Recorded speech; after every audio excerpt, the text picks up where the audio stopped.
मध्य प्रदेश में महिला सुरक्षा और महिला अपराध पर सियासत रुकने का नाम नहीं ले रही। लगातार हो रही रेप की घटना के विरोध में कांग्रेस ने सरकार को घेरने की तैयारी कर ली है। आज सभी जिला मुख्यालय पर कांग्रेस मौन धरना देगी। पीसीसी ने सभी जिला अध्यक्षों को निर्देश दे दिए हैं। इस दौरान कांग्रेस कार्यकर्ता प्रदेश के सभी जिला मुख्यालय पर महात्मा गांधी और डॉक्टर भीमराव अंबेडकर की प्रतिमा के सामने मौन धरना देंगे।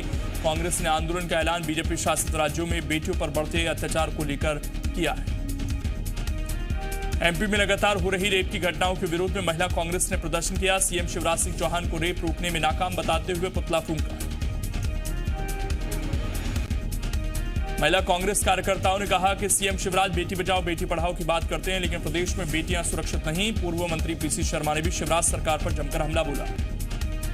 कांग्रेस विधायक और पूर्व मंत्री ओमकार मरकाम ने मंत्री बिसाहुलाल सिंह का एक फोटो ट्वीट किया। इस तस्वीर में बिसाहुलाल सिंह किसी को पैसे देते हुए दिखाई दे रहे।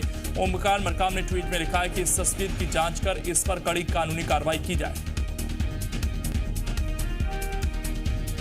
ट्वीट में ओमकार मरकाम ने लिखा है कि आदर्श आचार संहिता में इस तरह रुपए बांटना कानूनन अपराध है, जिस पर मैं इलेक्शन कमीशन ऑफ इंडिया का ध्यान आकर्षित करना चाहता हूं।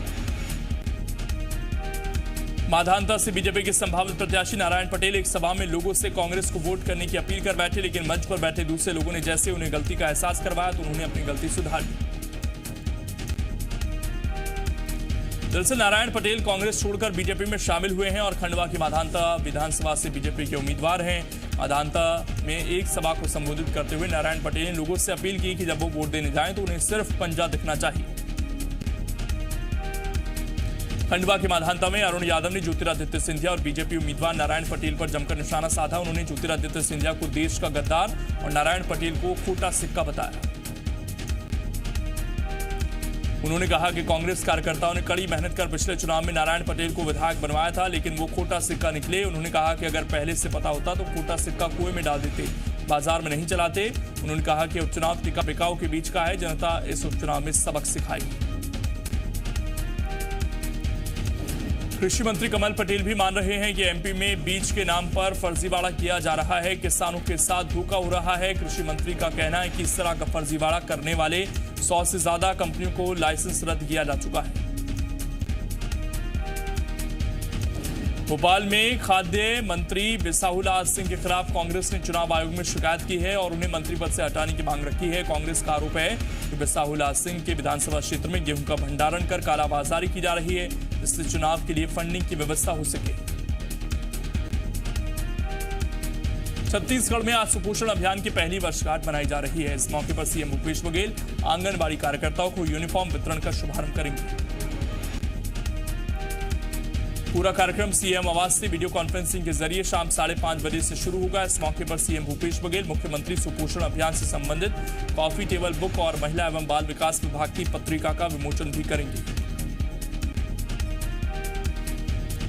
आज सीएम भूपेश बघेल मोर बिजली ऐप के नए वर्जन का शुभारंभ करेंगे। शाम करीब 6:30 बजे सीएम कार्यालय में कार्यक्रम का आयोजन होगा। Chhattisgarh state power distribution company के इस ऐप के जरिए प्रदेश के सभी श्रेणी के बिजली उपभोक्ताओं को बेहतर सुविधा उपलब्ध होगी। मोर बिजली ऐप के नए वर्जन में नई तकनीक का इस्तेमाल कर कई नए फीचर जोड़े गए हैं। ऐसे में बिजली उपभोक्ता इस ऐप के जरिए बिजली संबंधित 16 से ज्यादा सेवाओं का लाभ घर बैठे किसी भी समय उठा सकते हैं। छत्तीसगढ़ जनता कांग्रेस के अध्यक्ष अमित जोगी ने सोशल मीडिया पर एक वीडियो पोस्ट कर कांग्रेस और जिला निर्वाचन अधिकारी पर गंभीर आरोप लगाए। अमित जोगी का आरोप है कि कांग्रेस की तरफ से मतदाताओं को प्रभावित करने की नीयत से खुलेआम साड़ी और शॉल बांटे जा रहे हैं। जोगी के अनुसार झिरिया टोला में कोरबा के प्रभारी मंत्री के करीबी दोस्त की गाड़ी से साड़ियां और शॉल घर घर बांटे जा रहे हैं। उन्होंने निर्वाचन आयोग से तत्काल कार्रवाई करने की अपील की है। इसके साथ ही बीजेपी ने भी प्रशासन को अल्टीमेटम दिया है। मरवाई उपचुनाव में कांग्रेस किससे मैदान में उतारेगी, कांग्रेस का उम्मीदवार कौन होगा, ये 9 अक्टूबर को तय हो जाएगा। 9 अक्टूबर को छत्तीसगढ़ कांग्रेस चुनाव समिति की बैठक होगी। छत्तीसगढ़ में इस हफ्ते धान खरीदी की तारीख तय हो जाएगी। कृषि मंत्री रविंद्र चौबे ने जानकारी देते हुए बताया कि धान खरीदी के लिए कैबिनेट की बैठक बुलाई जाएगी। साथ ही इसी हफ्ते मंत्रिमंडल उपसमिति की बैठक होगी। बता दें कि धान खरीदी के लिए मंत्रिमंडल उपसमिति गठित की गई है। इस बैठक में धान खरीदी के सभी बिंदुओं पर समीक्षा होगी। धान खरीदी का लक्ष्य तय किया जाएगा। साथ ही इसी हफ्ते सहकारी समितियों का भी गठन होगा। बलरामपुर में गैंगरेप और देश भर में हो रहे विरोध के बाद आज रायपुर में डीजीपी डीएम अवस्थी कानून व्यवस्था की समीक्षा करेंगे। डीजीपी सभी जिलों के एसपी के साथ वीडियो कॉन्फ्रेंसिंग के जरिए जुड़ेंगे और जरूरी दिशा निर्देश देंगे। रायपुर में मंत्री शिव डहेरिया के खिलाफ जातीय मामले में भारतीय जनता युवा मोर्चा के कार्यकर्ताओं ने प्रदर्शन किया। शिव डहेरिया ने बलरामपुर रेप की घटना को छोटी घटना बताया था। इसको लेकर भारतीय जनता युवा मोर्चा के कार्यकर्ता शिव डहेरिया के आवास का घेराव करने निकले। कार्यकर्ताओं के हाथ में तख्तियां थी जिस पर गेट वेल सून लिखा था। इस दौरान रास्ते में पुलिस ने कार्यकर्ताओं को रोक दिया। पुलिस और कार्यकर्ताओं के बीच धक्का मुक्की भी हुई। कार्यकर्ताओं ने सीएम से शिव डहेरिया को मंत्री पद से हटाने की मांग की। कंप्यूटर बाबा करीब 100 साधु के साथ लोकतंत्र बचाओ यात्रा के तहत अशोकनगर के मुंगावली पहुंचे। यहां वो मंच से बीजेपी के संभावित प्रत्याशी ब्रजेंद्र सिंह के खिलाफ बोले। इसके साथ ही यूपी के सीएम योगी आदित्यनाथ को भी चेतावनी दे डाली। उन्होंने कहा कि योगी आदित्यनाथ संत समाज को बदनाम कर रहे हैं। उन्होंने कहा कि अगर प्रदेश नहीं संभल रहा तो संत समाज की वेशभूषा को बचा लो और कुर्सी छोड़ दो। इसके साथ ही कंप्यूटर बाबा ने सीएम शिवराज पर निशाना साधते हुए उन्हें कंस मामा कहा। कोरोना वैक्सीन पर आई खुशखबरी। केंद्र सरकार ने रखा जुलाई 2021 तक देश में 25 करोड़ लोगों को कोरोना वैक्सीन मुहैया कराने का लक्ष्य। देश में कोरोना मरीजों का आंकड़ा 65 लाख के पार। पिछले 24 घंटे में 75,000 से ज्यादा मामले आए। 940 लोगों की मौत हुई। मध्य प्रदेश में कोरोना का कहर जारी। कल कोरोना के 1720 नए मरीज मिले जिसके बाद कोरोना के एक्टिव केस 19,372 और कुल केस 1,35,638 पर पहुंचे। कल इंदौर में 477, भोपाल में 202, जबलपुर में 164 और होशंगाबाद में 52 नए मरीज मिले। कोरोना से कल 35 लोगों की मौत हुई जिसके बाद से कोरोना से मौत का आंकड़ा 2,434 पर पहुंच गया। छत्तीसगढ़ में कल कोरोना के 1,924 नए मरीज मिले जिसके बाद से कोरोना के एक्टिव केस 28,548 पर पहुंच गए। कल सबसे अधिक रायपुर से 307, रायगढ़ से 184 और कोरबा से 139 नए मरीज मिले। प्रदेश में कल कोरोना से 9 मरीजों की मौत हुई जिसके बाद से मौत का आंकड़ा बढ़कर 1,045 पर पहुंच गया है। मध्य प्रदेश में कांपती सांसों को सहानुभूति और भावनाओं की बजाय उन्हें मारपीट मिली। नेशनल क्राइम रिकॉर्ड ब्यूरो के 2019 के आंकड़ों के अनुसार मध्य प्रदेश में बुजुर्गों के साथ सबसे ज्यादा मारपीट की गई। आंकड़े साल 2019 के हैं। 2012 मामलों के साथ मध्य प्रदेश टॉप पर है। वहीं महाराष्ट्र 973 मामलों के साथ दूसरे नंबर पर और आंध्र प्रदेश 571 मामलों के साथ तीसरे नंबर पर है। वहीं इस लिस्ट में छत्तीसगढ़ चौथे नंबर पर। शिवपुरी से जहां सुसाइड मामले में आरोपियों की गिरफ्तारी की मांग को लेकर परिजनों ने देहात थाने में जमकर हंगामा किया। करबला इलाके में शिक्षा विभाग में बाबू के पद पर काम करने वाले वृंदावन शर्मा ने 27 जून को पेड़ पर फांसी लगाकर खुदकुशी की थी जिसमें पुलिस को मौके से सुसाइड नोट बरामद हुआ था। सुसाइड नोट में वृंदावन ने शिक्षा विभाग की डीईओ अजय कटियार, बाबू प्रशांत गुप्ता, सचिन अग्रवाल और नरेंद्र सिंगर पर प्रताड़ित करने की बात लिखी जिसके आधार पर पुलिस ने चारों के खिलाफ मामला भी दर्ज किया लेकिन अब तक आरोपियों की गिरफ्तारी नहीं हुई है जिससे परिजन नाराज है। इंदौर के एमवाई अस्पताल में मरीज से मारपीट का मामला सामने आया। घटना संयोगितागंज थाना क्षेत्र की।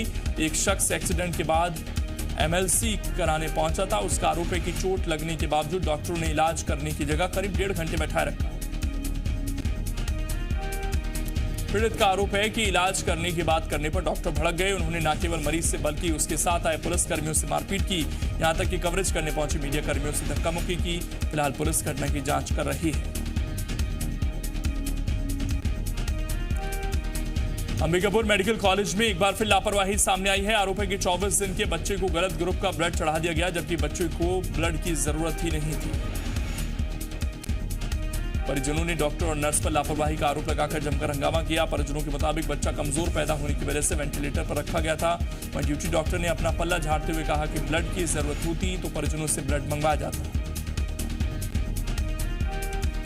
कोरबा के गेरवा खदान में सैनिक माइनिंग कंपनी में लूट मामले में पुलिस को बड़ी सफलता हाथ लगी है। लूट में कंपनी के कर्मचारियों के शामिल होने की बात सामने आई है जिसके बाद पुलिस ने कंपनी के सहायक कैशियर के पास से 10.5 लाख रुपए कैश बरामद किया।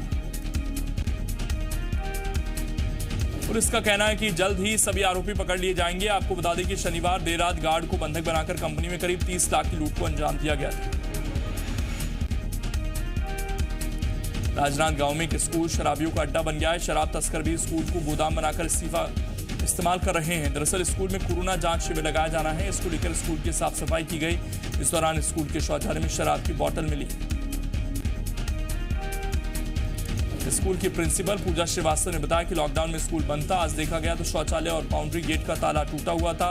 वहीं थाना प्रभारी ने बताया कि शौचालय से 29 शराब की खाली बोतल मिली है। इस बात की जांच की जा रही है कि शराब की बोतल स्कूल में कैसे आई।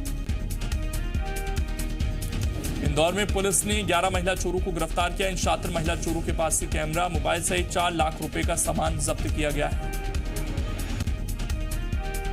महिलाओं ने एक इलेक्ट्रॉनिक की दुकान में रात के वक्त खिड़की तोड़कर लाखों की चोरी की थी।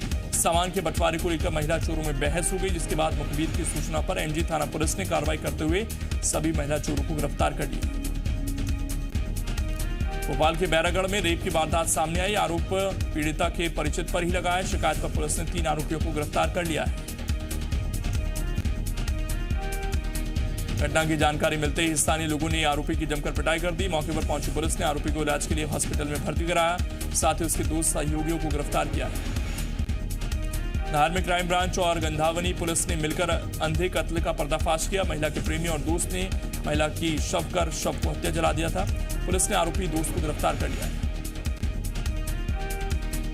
बता दें कि पुलिस को एक महिला की जली लाश अवलदा मान स्कूल के पास मिली थी। पुलिस के मुताबिक तीनों मिलकर मैरिज ब्यूरो चलाते थे। प्रेमी महिला से पीछा छुड़ाना चाहता था और दोस्त का महिला से पैसों को लेकर विवाद था, जिसके बाद दोनों ने मिलकर महिला की हत्या करने की साजिश रची।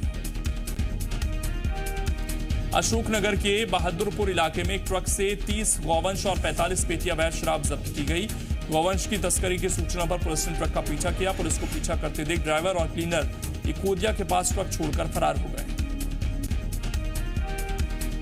पुलिस ने जब ट्रक की चेकिंग की तो उसमें 30 गौवंश मिले। ड्राइवर के कैबिन और ऊपर वाले टूल बॉक्स में 45 पेटी अवैध शराब मिली, जिसकी कीमत 2 लाख रुपए बताई जा रही है। पुलिस ने ट्रक मालिक, ड्राइवर और क्लीनर के खिलाफ मामला दर्ज कर जांच शुरू कर दी है। महिलाओं के खिलाफ बढ़ते अपराध के साथ बेरोजगारी और किसानों की आत्महत्या को लेकर पूर्व सीएम कमलनाथ ने शिवराज सरकार को निशाने पर लिया। पूर्व सीएम ने कहा कि एमपी रेप कैपिटल बनता जा रहा है। एमपी किसानों की पीड़ा और बेरोजगारी की राजधानी भी बन रहा है। पूर्व सीएम कमलनाथ के रेप कैपिटल वाले बयान पर बीजेपी ने किया पलटवार। बीजेपी का कहना है कि कमलनाथ ने प्रदेश को बलात्कार की राजधानी कहकर पूरे प्रदेश और प्रदेश की जनता का अपमान किया। छत्तीसगढ़ सरकार आगामी बजट में 10% की कटौती करने जा रही है। कोरोना और बढ़े कर्ज के बोझ की वजह से सरकार ने इस साल भी बजट 30% तक कम किया था। अब अगले साल के बजट में भी कटौती की तैयारी। सरकार ने 2020-21 के बजट के लिए सभी विभागों को 10% बजट कटौती करने के लिए कहा है। सरकार ने विभागवार उसी हिसाब से प्रस्ताव भी मांगे हैं। सीएम बघेल मंत्रियों से विभागवार बजट पर चर्चा करेंगे। इन पर सीएम की सहमति होगी। खंडवा जिले के खालवा वन क्षेत्र में अवैध कटाई करने आए 90 लोगों को वन विभाग की टीम ने धर दबोचा। इनके पास से भारी मात्रा में हथियार भी बरामद किए गए। ये लोग पेड़ काटकर खेती की जमीन तैयार करने के लिए आए थे। पिछले दिनों भी खालवा क्षेत्र में जंगलों की अवैध कटाई हुई थी। इस दौरान वन कर्मियों और अतिक्रमणकारियों के बीच मारपीट भी हुई थी। इसमें 4 लोग घायल हुए थे। उज्जैन महाकालेश्वर मंदिर में कल geological survey of India Dehradun और आर्कियोलॉजिकल सर्वे ऑफ भोपाल की टीम पहुंची। 10 सदस्यीय टीम ने शिवलिंग के शरण को लेकर जांच की। महाकाल मंदिर के अलग अलग हिस्सों में जाकर अब तक किए गए मंदिर समिति के कार्यों को भी देखा। शिवलिंग शरण के मामले में सुप्रीम कोर्ट ने जीएएसआई और एएसआई की टीम से शिवलिंग के जांच कराने संबंधी आदेश दिए थे। सुप्रीम कोर्ट ने अपने आदेश में कहा था कि दोनों टीमें मिलकर शरण की स्थिति को देखें और जांच रिपोर्ट कोर्ट में प्रस्तुत करें। उज्जैन के विश्व प्रसिद्ध महाकालेश्वर मंदिर में प्री बुकिंग के बिना पहुंचने वाले श्रद्धालुओं के लिए नई व्यवस्था। महाकाल मंदिर समिति ने ऐसे श्रद्धालुओं का ध्यान रखते हुए व्यवस्था शुरू की है, जिसके तहत बिना बुकिंग के पहुंचने वाले श्रद्धालु 100 रुपये दान देकर सामान्य दर्शन कर सकेंगे। कोरोना महामारी को देखते हुए सामान्य दर्शनार्थियों के लिए मंदिर समिति ने प्री बुकिंग के बाद दर्शन की व्यवस्था शुरू की थी। मंदिर की वेबसाइट, ऐप और टोल फ्री नंबर से बुकिंग कराने के बाद ही लोगों को दर्शन करने की अनुमति थी। ऐसे में कई ऐसे श्रद्धालु थे जो जानकारी न होने के अभाव में बिना बुकिंग के पहुंच रहे थे। आज पीएम मोदी आज शाम 7 बजे आर्टिफिशियल इंटेलिजेंस रेस सम्मेलन का करेंगे उद्घाटन। 5 दिनों तक चलेगा ये सम्मेलन। हाथरस केस में सियासत करने वालों पर मुख्यमंत्री योगी आदित्यनाथ का प्रहार, बोले जिन्हें विकास अच्छा नहीं लगा वो जातीय दंगा भड़काना चाहते हैं। यूपी के एडीजी ने कहा त्वरित कार्रवाई की बात। हाथरस पर सियासत आज भी रहेगी जारी। आज आम आदमी पार्टी के नेता हाथरस पहुंचेंगे। कांग्रेस पार्टी घटना के विरोध में देहरादून में सत्याग्रह करेगी। हाथरस केस में बड़ा खुलासा, जेएनएम मेडिकल कॉलेज की रिपोर्ट के मुताबिक पीड़ित से रेप या गैंगरेप नहीं, पीड़ित के शरीर पर कई चोट के निशान। बिहार चुनाव पर दिल्ली में बीजेपी की देर शाम तक चली बैठक। बीजेपी जेडीयू में सीट बंटवारा सूत्रों का दावा। बीजेपी 121 और जेडीयू 122 सीटों पर लड़ेगी।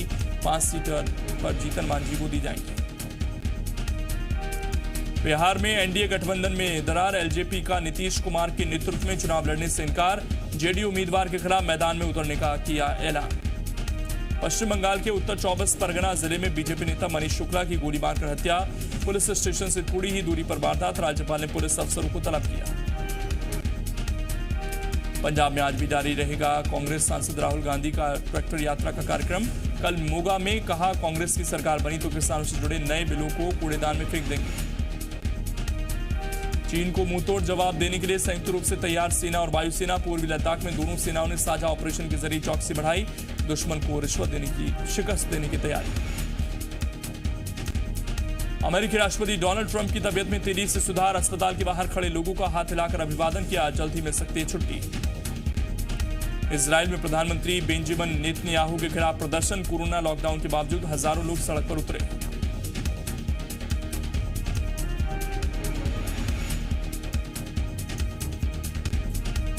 फ्रांस के आल्प्स में बाढ़ की तबाही। नदी के तेज बहाव में कई लोग गायब। रेस्क्यू ऑपरेशन जारी।